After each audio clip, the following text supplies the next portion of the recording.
সম্মানিত দর্শক, Microsoft word, Microsoft Excel এবং মাইক্রোসফট পাওয়ার পয়েন্ট চালু করার পূর্বে এরকম আমরা একটি স্টার্টআপ স্ক্রিন দেখে থাকি। তো এই স্টার্টআপ স্ক্রিন আসার পরে আমরা সাধারণত ব্ল্যাঙ্ক প্রেজেন্টেশনে ক্লিক করি, তারপর একটা ব্ল্যাঙ্ক প্রেজেন্টেশন চলে আসে। তো স্বাভাবিকভাবেই আমরা যদি কাজ করার সময় আমরা যদি চাই যে মাঝখানের যে স্টার্টআপ স্ক্রিনটি এসেছিল সেটি আমাদের জন্য আসলে কিছুটা হলেও সময়ের অপচয় করছে, তা আমরা চাইলে খুব সহজেই সেই স্টার্টআপ স্ক্রিনটি বন্ধ করে রাখতে পারি, যেমনটি আমরা পূর্ববর্তী ভার্সনগুলোতে ব্যবহার করতাম। ওয়ার্ড এক্সেল সরাসরি চলে আসতো আইকনে ক্লিক করলে।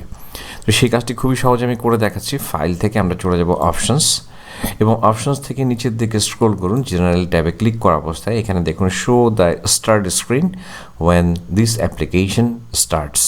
এখানে ক্লিক করে যখন আমরা ওকে করে দিচ্ছি, আমি এখন ক্লোজ করছি এবং দেখুন এখন আমি ঠিক পাওয়ার পয়েন্ট চালু করলাম, এবং চালু করার সাথে এখন কিন্তু সরাসরি একটি ব্ল্যাঙ্ক একটি স্লাইড নিয়ে এটি ওপেন হয়ে গেল। ঠিক একইভাবে এখন আমি যদি এক্সেলে আসি, এক্সেলের ঠিক নিচের দিকে show the start screen when the application starts, এটাকে যখন আমি করছি তখন দেখুন এখন আমি যদি এক্সেল চালু করি তাহলে এখানে আমাদের এক্সেল সরাসরি চালু হয়ে যাচ্ছে। ওকে, একইভাবে আপনারা নিশ্চয়ই এটি করতে পারবেন, এটি আর দেখিয়ে দিলাম না।